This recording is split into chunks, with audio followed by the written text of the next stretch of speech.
Sheep! Our flock has grown. I tell you what, that's about the healthiest bunch of lambs I've ever seen. Man, oh man. They're still coming. It'll be real interesting to see what our lambing rate was this year.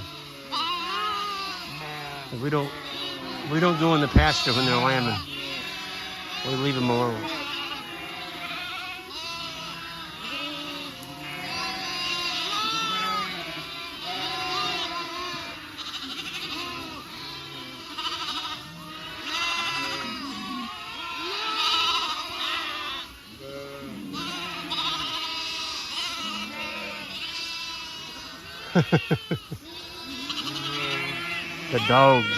The dogs are smelling all the ground. Hey, David, yeah, put that up. There you go. One of you stay down there.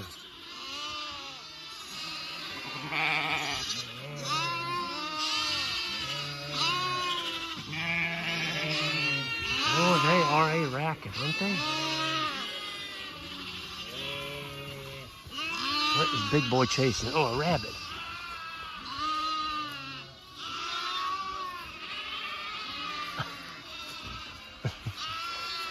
Did you see him going after that rabbit? He was booking it. Sugar. Good girl.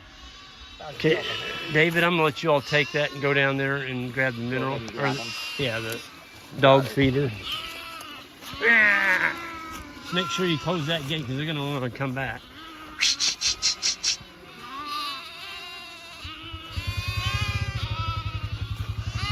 Oh, how you doing, Sugar? You're such a pretty girl. Yeah, you are. We love you. You're a beautiful dog. Yeah, just a puppy. You're a good puppy, though. You're always with the sheep. Yeah, you're always with the sheep. Yeah, good girl.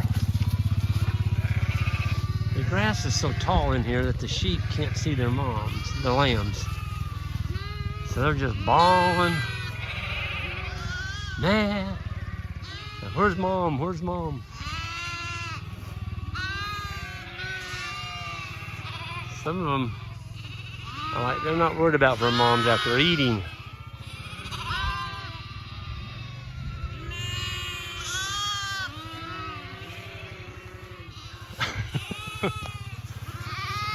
I don't know if I've ever seen sheep with more color out of our flock anyway.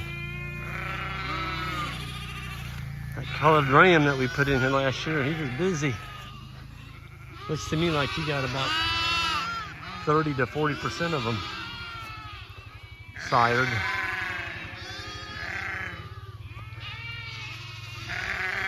So what we've got here is there's about 16 acres.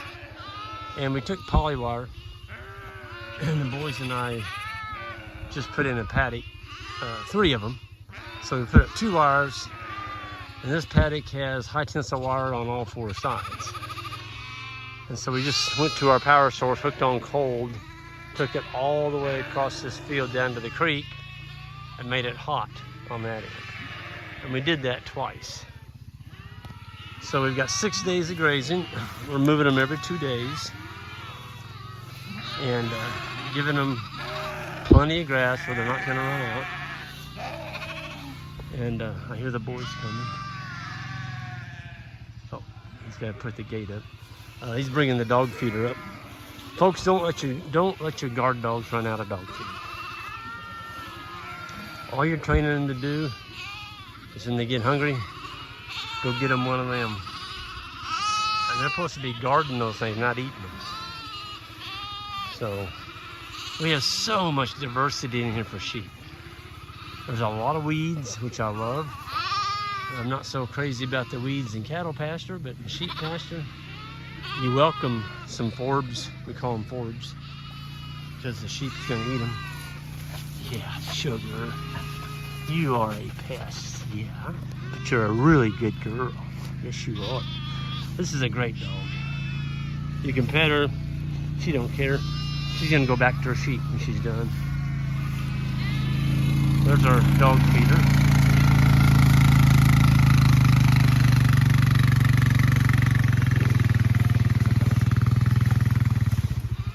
Hey, David, you need to park that under the shade, because the sun's going to heat that up there.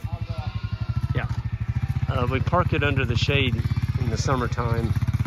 If you don't,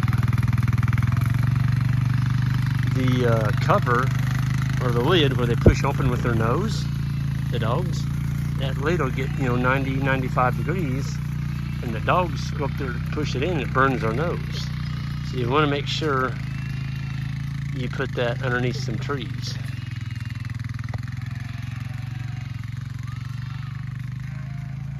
Yeah, he's gonna get it. This, some people look at this and like, Greg, this is some pretty gnarly looking stuff. I'm like, yeah, isn't it great?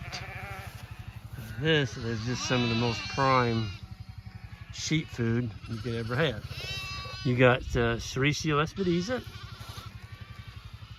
you've got ironweed, you got blackberry bushes, you got stick tight, that one right there, stick tight. You've got red clover.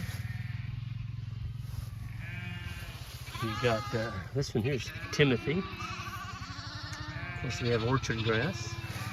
Our mainstay fescue. Oh, here's the pearl mint.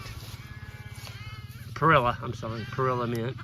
That's the poison one that'll kill animals if they eat a lot of it. But I just looked at the paddock we took them out of. It had perilla mint in it, and I think I found maybe 8 or 10 plants that they'd taken a little bit of a bite off of. It's where you give them a solid stand of it and you don't move them. That's when you get in trouble. See if I can get up here close to this ewes. See what the boogers are eating. Boy, that one right there is just chowing down. I think he's eating buckbrush.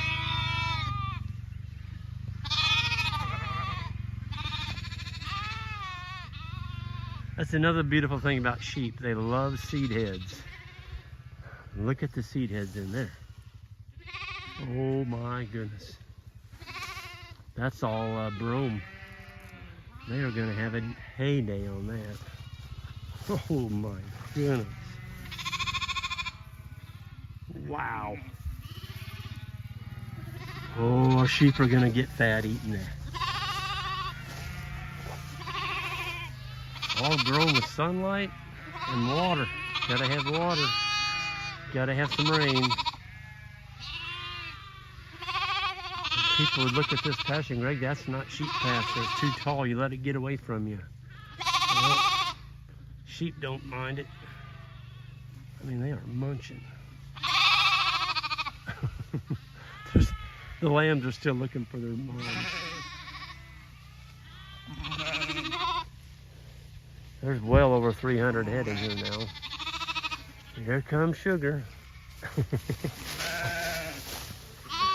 She's still got that puppy behavior. Look at that.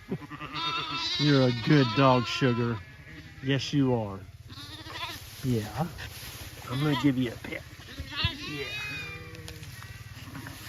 Yeah. Oh. Y'all with vertigo, you're in trouble. My God, look at the size of that lamb. That thing's only 3 weeks old. My goodness. I like to watch him hop.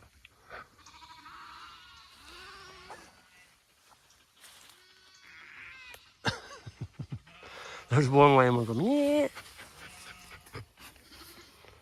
Yes, you're a good guard dog. You're one of the best. We've got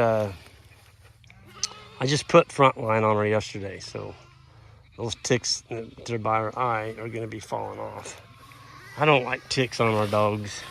When we get a chance, we try and take care of that. But, so they're going to be in this strip for 2 days, and they're not going to run out of feed. That's for sure. These lambs over here, they're all eating, but they can't see mom. Every now and then one will let out a meh. There's a pretty one in there. That real black spotted one. Gotta get up close to them.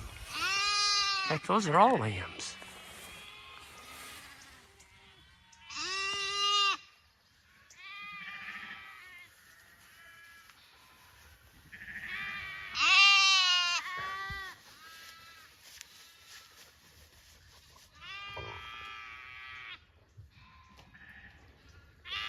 They're 3 weeks old and they're tearing it up. They're grazing. They're grazing just like their mamas. Look at that.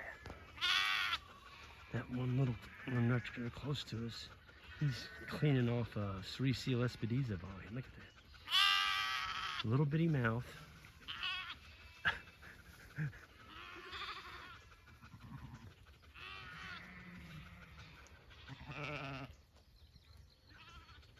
Folks, there's coyotes. There's coyotes all over this country right here.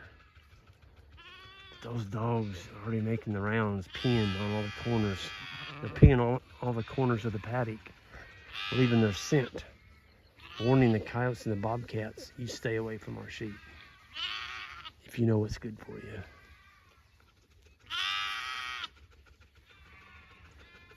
Yeah, we've got a date for you, Sugar. We're gonna get her fixed. If you don't, you're gonna be having puppies out here on the pasture, and sometimes you can't find the puppies. They hide them underneath stumps, and it can be a real deal. If you don't find those puppies within 6 weeks, and she needs to be weaning them, you got a bunch of wild dogs. That's what you got. A bunch of wild dogs that didn't get their parvo shot, and then we had that happen once. We only had one dog had one puppy. We never could get it out of she had it in a groundhog den. We never could get the puppy out, and it grew up wild, and the parvo got it.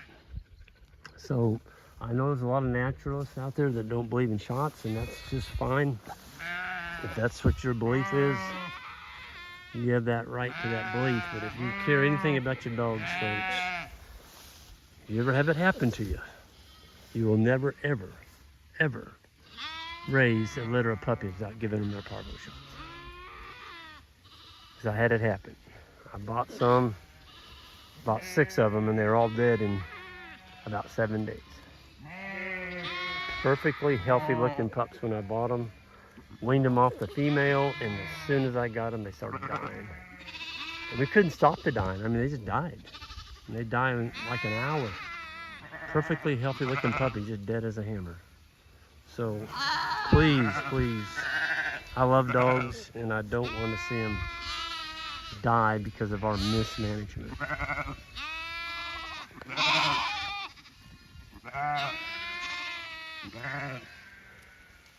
So what else do you know that you can put out here on the landscape,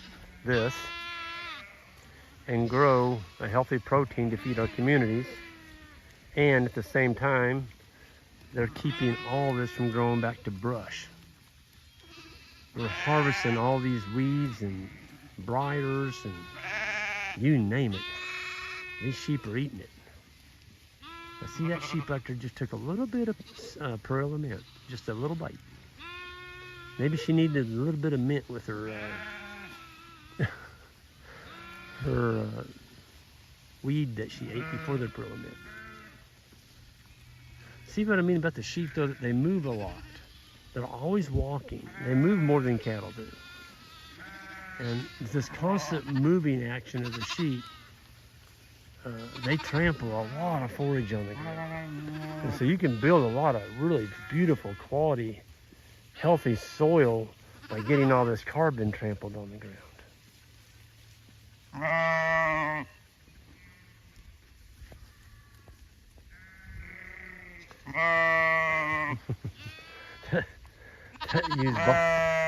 She's bawling for her lamb.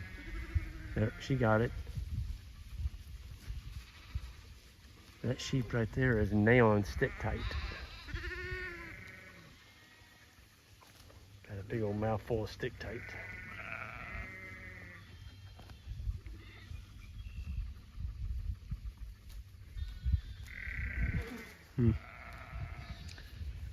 Pretty amazing. I don't know what else you can put out here.